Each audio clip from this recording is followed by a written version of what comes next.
గత 15 రోజులుగా ఒక 20 రోజుల ముందు పర్మిషన్ పెట్టి మేము శాంతియుతంగా ధర్నాను నిర్వహిస్తాం. చాలా రోజులైంది. నిరుద్యోగ సమస్యలని ధర్నా చౌక్లో లేవనెత్తుతామని చెప్పేసి గత 20 రోజులుగా ప్రయత్నాలు చేస్తుంటే పర్మిషన్ ఇచ్చినట్టే ఇచ్చిర్రు. మళ్ళీ నిరుద్యోగులను ఎందుకు ఆపిరో నాకు అర్థమైతలేదు.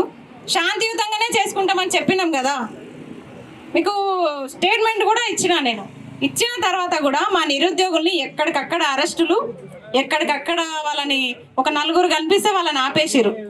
ఎందుకండి ఇంత నిర్బంధాలు? ఎందుకు ధర్నా చౌక్ పెట్టింది? ఎందుకు మేము ఇంత రిస్క్ తీసుకొని ఖర్చు పెట్టుకొని అందరినీ మొబిలైజ్ చేసి మా నిరుద్యోగులందరినీ రండి అని ఇన్వైట్ చేసి వాళ్ళందరూ వస్తుంటే ఆపడం ఎందుకు? నాకు పొద్దున్న లేస్తే న్యూస్ అదే వచ్చింది, ఎక్కడికక్కడ అరెస్టులు చేస్తున్నారు, ఆపుతున్నారు, మా షాప్ల ముందు కూర్చుంటున్నారు అని. మేము శాంతియుతంగా నిర్వహిస్తామని చెప్పినాం. ఏం చేసినాం చెప్పండి? ఇక్కడికి వచ్చి మైకులు పట్టుకొని మా ఆవేదననే వ్యక్తం చేసినాం కదా, అంతకుమించి ఏమైనా చేసినామా? ఆ అవకాశం కూడా లేకపోతే ధర్నా చౌక్ని ఎత్తేయండి దయచేసి. ధర్నా చౌక్ పేరిట మీరు మమ్మల్ని పర్మిషన్ ఇచ్చినట్టే ఇస్తారు, ఇబ్బంది పెడతారు. అయినా సరే ఇప్పటిదాకా సహకరించిన పోలీసు వారికి, మీడియా మిత్రులందరికీ కూడా కృతజ్ఞతలు. అలాగే ఇన్ని నిర్బంధాల మధ్యలో కూడా దాటుకొని ఈ ధర్నాకు వచ్చి విజయవంతం చేసిన ప్రతి నిరుద్యోగికి కృతజ్ఞతలు. మీరు హ్యాట్స్ ఆఫ్. ఎందుకంటే చాలా ఇబ్బంది పెట్టింది నాకు తెలుసు, ఎక్కడికక్కడ ఆపేసిరు, అయినా సరే వచ్చిర్రు. మీరంతా ఎందుకు వచ్చిర్రు? నిరుద్యోగుల కోసం, ఉద్యోగాల కోసం, 2 లక్షల ఉద్యోగాల కోసం, రకరకాల నోటిఫికేషన్ల గురించి మాట్లాడే ప్రయత్నంలో భాగంగా మేము తీసుకున్నాము పర్మిషన్. కానీ మీరు దాన్ని అడ్డుకున్నారు. ఇందులో పోలీసులు మాత్రం విజయం సాధించిరనే నేను చెప్పగలుగుతా. ఇందులో మీరు విజయం సాధించరు మా నిరుద్యోగుల్ని అడ్డుకోవడంలో. ఇంకొకసారి నిజంగా మీరు ధర్నా చౌక్లో పర్మిషన్లు ఇవ్వకండి, దయచేసి ఇవ్వకండి, ఆపకండి. నేను రిక్వెస్ట్ చేస్తున్నా. ఆపుతారు, రిక్వెస్ట్ ఎంత చేసినా సరే వినరు. ఇక్కడ కూడా చెప్పుకునే అవకాశం లేకపోతే విద్యాశాఖ మంత్రి ఏమన్నా మమ్మల్ని డైరెక్ట్ కలుస్తున్నారా అండి? విద్యాశాఖ మంత్రి ఏమన్నా మాతో డైరెక్ట్ చర్చలు జరుపుతున్నారా? మేము చెప్పేది ఏంటంటే, సరే ఇప్పటి వరకైనా ఇంటెలిజెన్స్ ఎవరైనా ఉంటే మీరు ఈ రిపోర్ట్ తీసుకెళ్ళండి. మా పోరాటం 2 లక్షల ఉద్యోగాల కోసమే. 2 లక్షల ఉద్యోగాలు 2.5 ఏళ్ళు అయినా సరే ఒక్క నోటిఫికేషన్ కూడా, ఫ్రెష్ నోటిఫికేషన్ రాలేదు. ఎందుకు రాలేదని అడుగుదామంటే అవకాశం లేకుండా చేస్తున్నారు, కేసులు పెడుతున్నారు అక్రమంగా. ఇంకేం చేయాలి? మేము శాంతియుతంగా ధర్నాన్ని పెట్టుకున్నా ఇది కూడా అవకాశం ఇవ్వకపోతే ఇంకా మేము ఏం చేయాలి?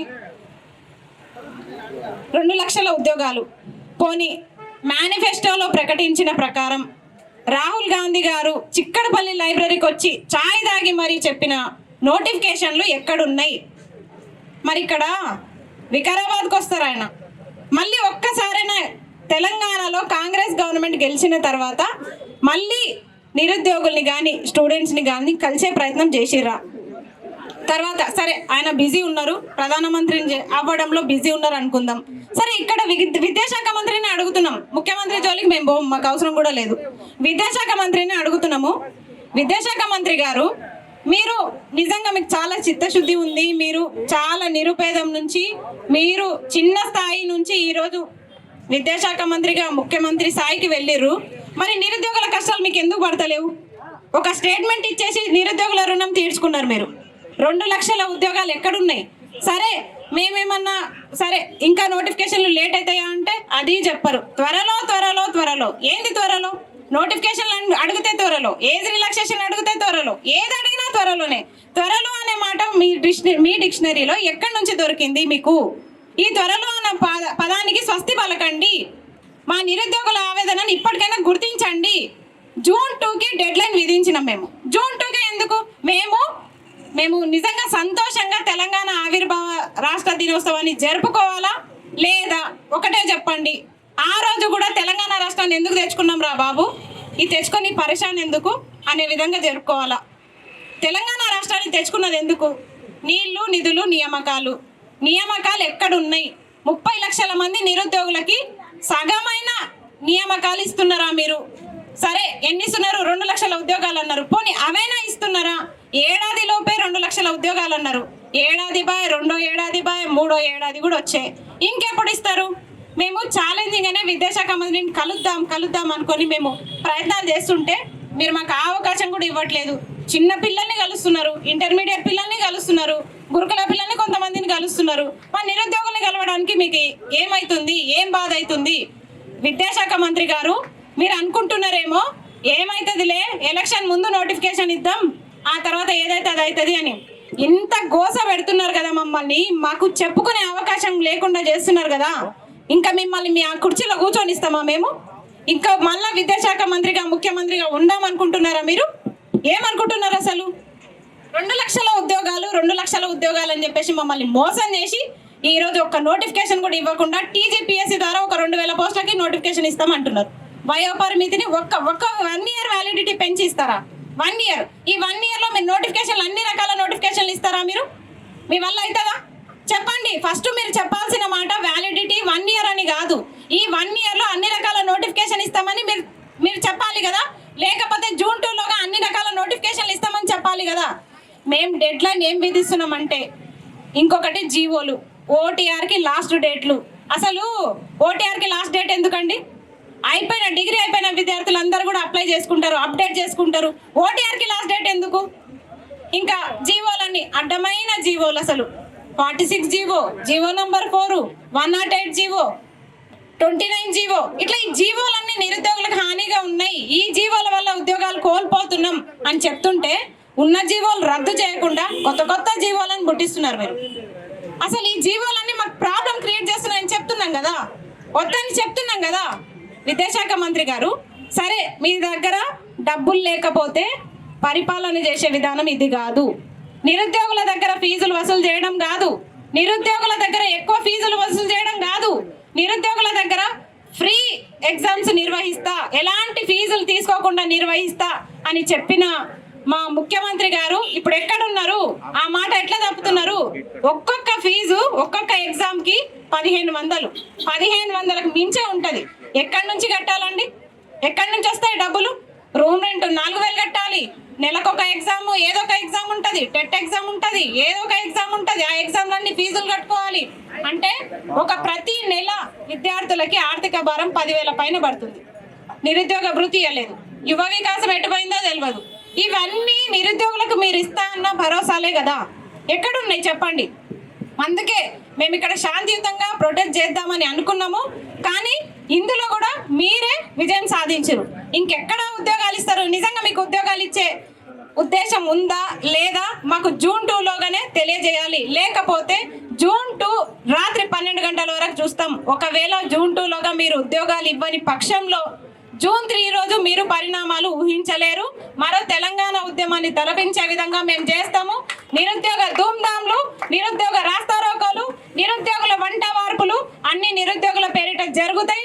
ఒకవేళ మీరు పర్మిషన్లు ఇవ్వకపోయినా, మీరు పర్మిషన్లు ఇస్తేనే తెలంగాణ ఉద్యమం జరగలేదు, మీరు పర్మిషన్లు ఇస్తేనే తెలంగాణ ఈరోజు రాష్ట్రం ఏర్పడలేదు.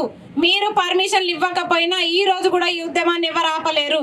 మళ్ళా చెప్తున్నాం, అల్టిమేటం జూన్ 2 వరకు అన్ని రకాల నోటిఫికేషన్లు ఇవ్వాలి. ఇవ్వకపోతే ఖబర్దార్ చెప్తున్నా, గత సంవత్సరం మీరు నోటిఫికేషన్లు ఇవ్వగానే జూబ్లీ హిల్స్ దాకా వచ్చినాం. ఈసారి ఇవ్వకపోతే కొడంగల్కి వస్తాం చెప్తున్నా, కొడంగల్కి వస్తాం నిరుద్యోగుల మంత్రం, కొడంగల్కి వచ్చి మీ భరతం అని చెప్తున్న విద్యాశాఖ మంత్రి గారు. నేను విద్యాశాఖ మంత్రికి వార్నింగ్ ఇస్తున్నా, ఎవరిని కూడా ఏమనట్లేదు, విద్యాశాఖ మంత్రిని హెచ్చరిస్తున్నా. మాకు నిరుద్యోగులకి విద్యా వ్యవస్థ తోటి విద్యాశాఖ మంత్రి తోటే సంబంధం, మిగతా ఎవరితో మాకు అవసరం లేదు. విద్యాశాఖ మంత్రి గారే మాకు దీనికి ఆన్సర్ ఇవ్వాలి. విద్యాశాఖ మంత్రి గారు మీరు ఏం చెప్తారో ఈ సభ తర్వాత ఇక్కడ 10 మంది ఉన్నారో, 20 మంది ఉన్నారో, 100 మంది ఉన్నారో సంబంధం లేదు. ఆ 100 మందిలో 10 మంది గొంతుక ఏంది, వాళ్ళ ప్రశ్నలు ఏంది, మీరు ఇచ్చే దానికి సమాధానం ఏందో మాకు తెలియాలి. మేము నిజంగా కొడంగల్ వరకు వచ్చేటట్టు చేసుకోకండి, మీ ఇంటి ముందుకు వచ్చేటట్టు చేసుకోకండి. ఇంకొకటి, ప్రతి ఎమ్మెల్యేలకు కూడా చెప్తున్నామండి, మీరు మా వల్లనే గెలిచిరు కదా, మేము తిరుగుతూనే గెలిచిరు కదా, మరి ఈరోజు గుర్తొస్తలేరా నిరుద్యోగులు? నిరుద్యోగుల గురించే మాట్లాడదాం, ఎందుకంటే సభ అదే కాబట్టి. నిరుద్యోగులు అధిక పాత్ర వహించి మీకోసం కష్టపడితే ఈరోజు మీరు ఎమ్మెల్యేలుగా ఉన్నారు. మీరు ఇంకో 2.5 సంవత్సరాలు ఎమ్మెల్యేలుగా ఉంటారు. మరి నిరుద్యోగులు గుర్తొస్తలేరా మీకు? ఏం పెంచిరు? ఏజ్ రిలాక్సేషన్ పెంచినాం అంటున్నారు.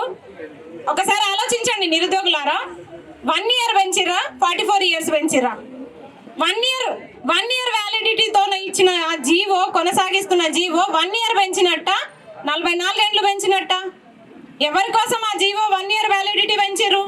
అంటే మీ పీరియడ్ అయిపోయే వరకు ఆ జీవోని పెంచుకున్నారా మీరు? ఎవరికి కావాలి 1 ఇయర్ వ్యాలిడిటీ?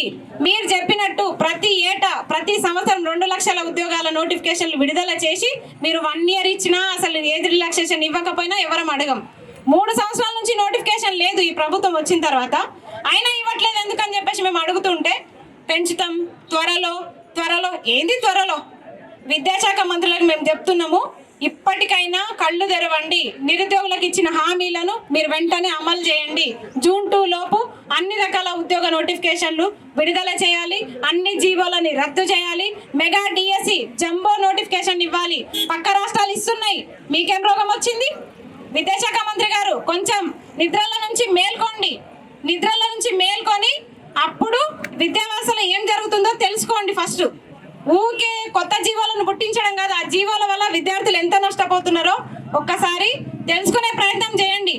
ఎంత దరిద్రం అంటే అసలు ఆకునూరి మురళి సార్ కూడా మాతో పాటు మా కష్టాలు చూసిన వ్యక్తి. కోదండరాం సార్ కానీ ఆకునూరి మురళి సార్ కానీ ఈరోజు అందుకే మేము ఏ నాయకుడిని కూడా ఇన్వైట్ చేయలేదు.